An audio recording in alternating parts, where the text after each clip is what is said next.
Hey everybody, happy Friday. Happy Friday, folks. And today I'm declaring officially the first day of the Christmas season.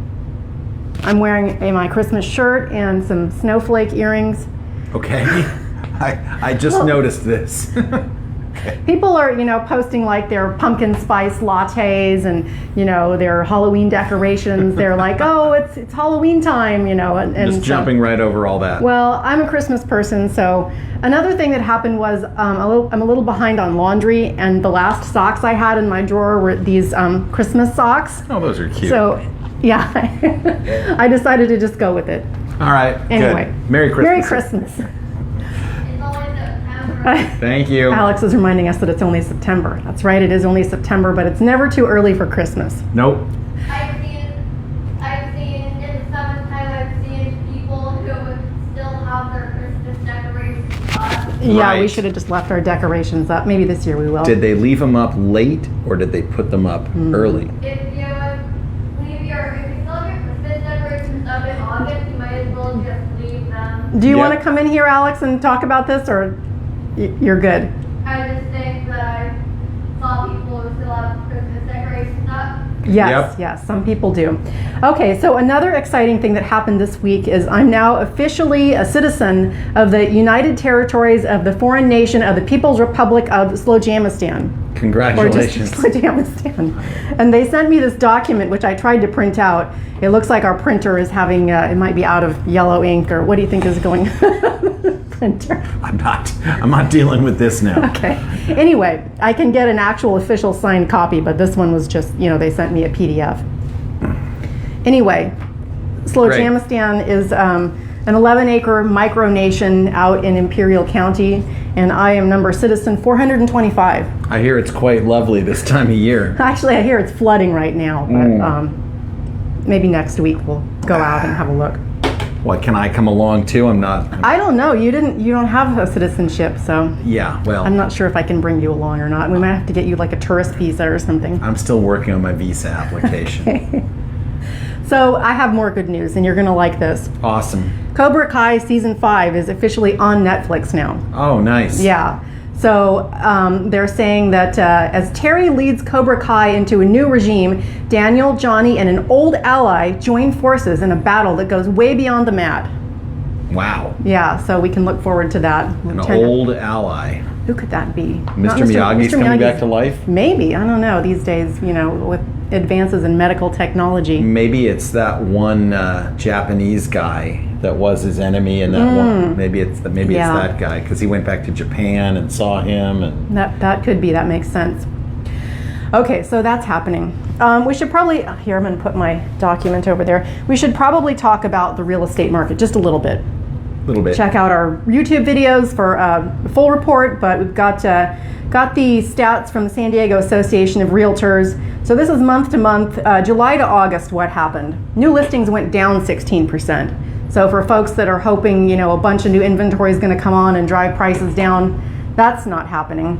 Pending sales were up 12%, closed sales up 16%, and that is largely due to, there was a dip in rates around the beginning of August, and people bought the dip, and that's why there are more pending sales and closed sales in between July and August.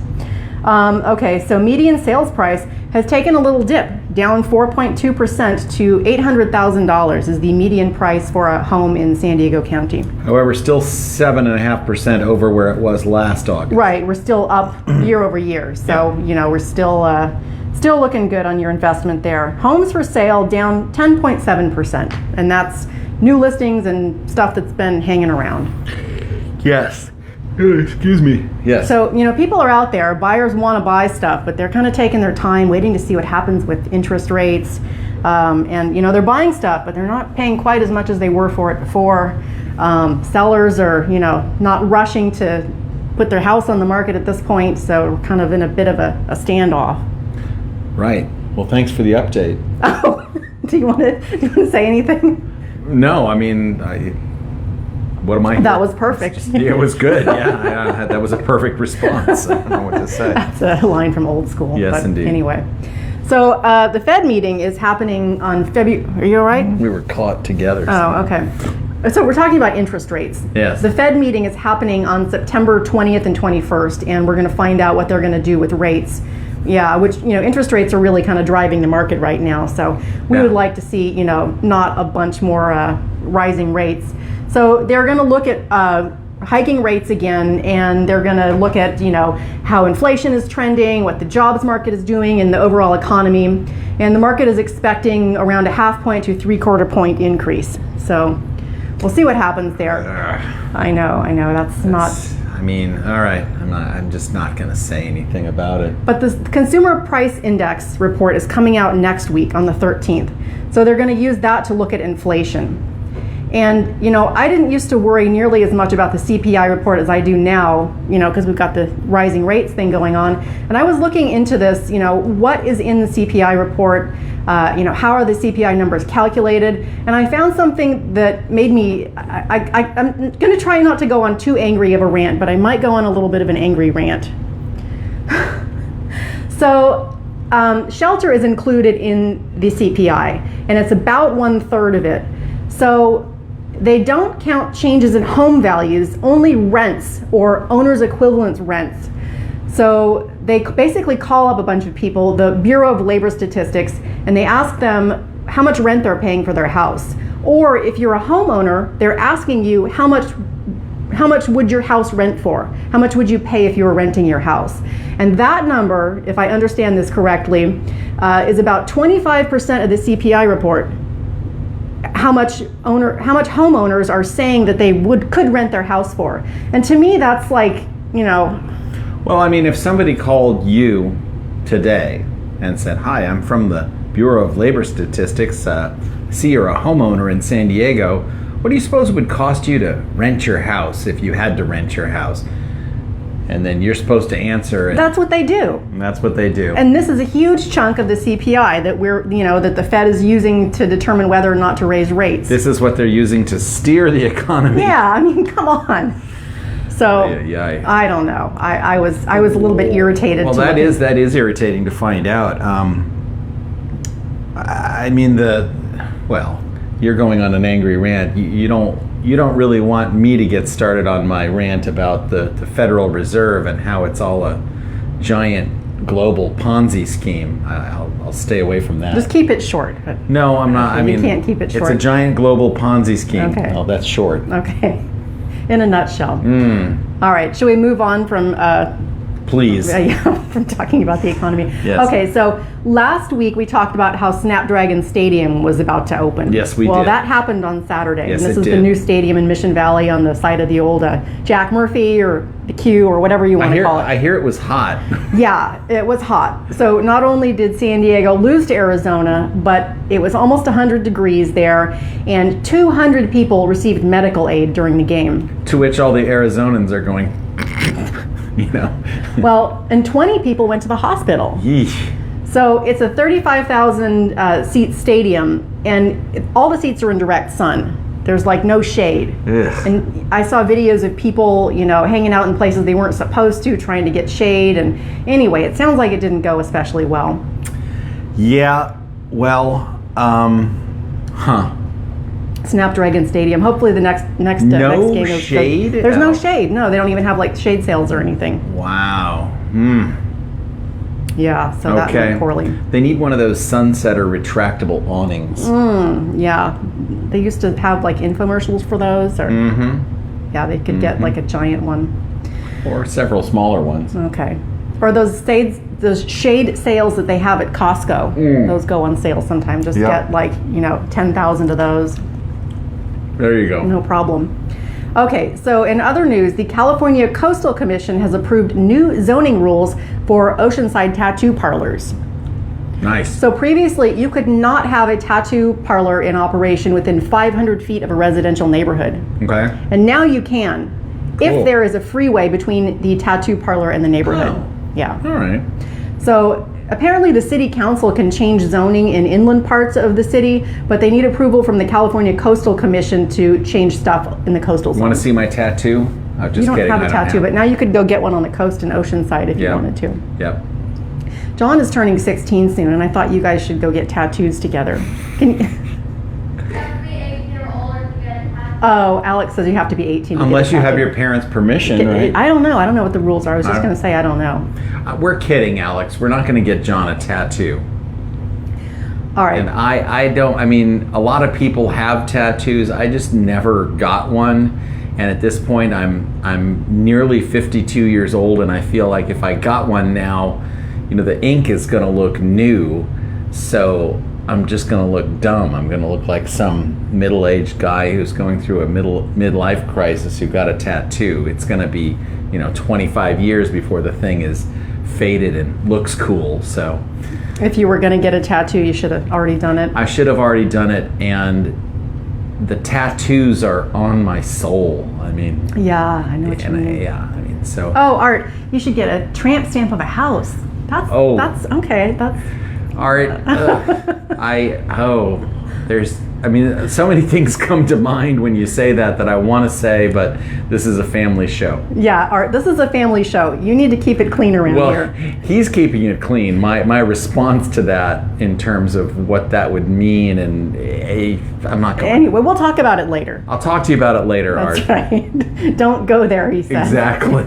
Exactly. Okay, so Kellogg's is releasing a new product. There's only a couple of ways anybody's going to see that. Anyway, continue. Kellogg's, a new product. It's called Insta Bowls, and it's a just add water single serving cereal bowl. Just add water.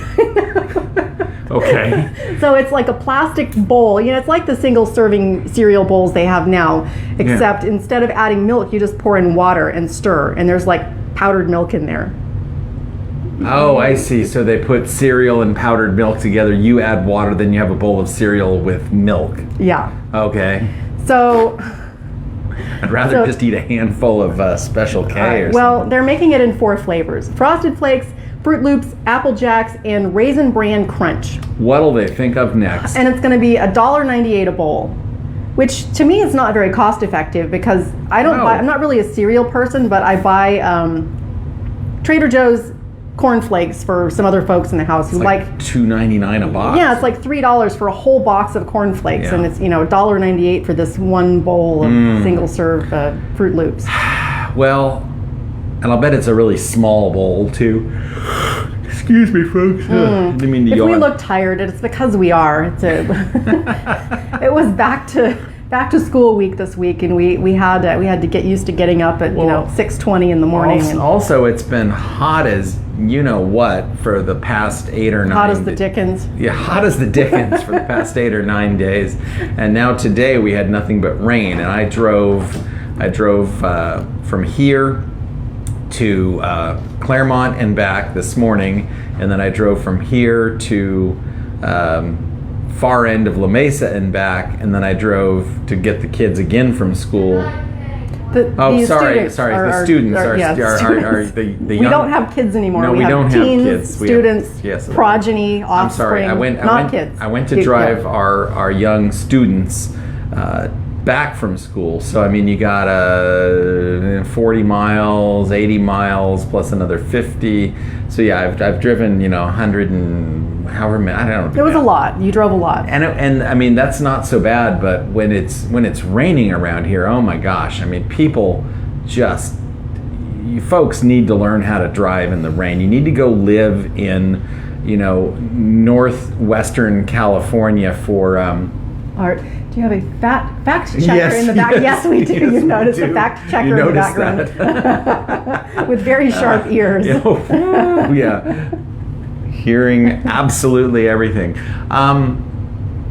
So yeah, I mean, we need to learn how to drive in the rain. Some of us need to go live in the Pacific Northwest for a couple of years and drive up there and get used to it, because one of the things that happened to me today, just as an aside, I'm not going to like this, am I? No. Okay. There's a cloverleaf on-ramp to I-15 from Ted Williams Parkway, and I'm negotiating the on-ramp as I normally would, and I think I must have been going 4 or 5 miles an hour too fast, because I started to feel the car losing traction, so I pulled off the gas and straightened it out, no problem.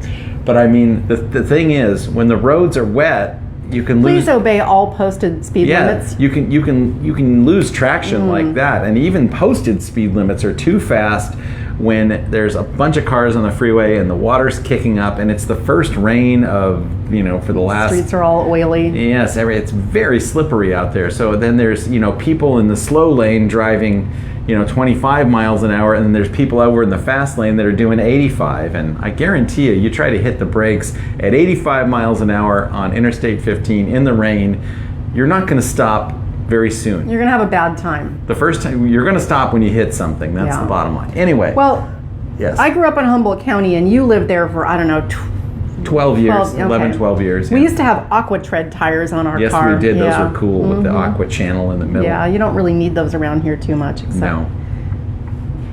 Those were cool. That was a cool car, too. Yeah, well, that's all I got. Do you have anything else you want to talk about? That's it? That's it. Oh, wow. You expected more? I don't know. It seems like we just started, but let's see. We talked about Snapdragon. Angry CPI report rant. Yes, and I talked about how the Federal Reserve is a bunch of Cobra Kai. Cobra Kai. I can't wait to watch that. I know. We got to get on that. It seems like we're done here. I guess so. I will. I'm gonna add. I'm gonna add rest in peace, Scotty Frazier. Good friend of mine from college. Mountain biking over Labor Day weekend, wound up launching himself. I'm sorry to laugh, but I guarantee you if Scotty was here to talk to me about this, he'd be laughing because he loved to mountain bike, and I think he would find both. I think he would be bragging about it to an extent, and I think he would, to an extent, think, wow, that was cool. Unfortunately, he wound up dead. So anyway, rest in peace, buddy. And that's the end of my talk for today. All right. Well, let's wrap it up, and we will see you next time. Thank you, Art, for stopping by, and anyone else who is watching, thank you for stopping by. Hope you have a great weekend, and we'll see you next time. Stay classy.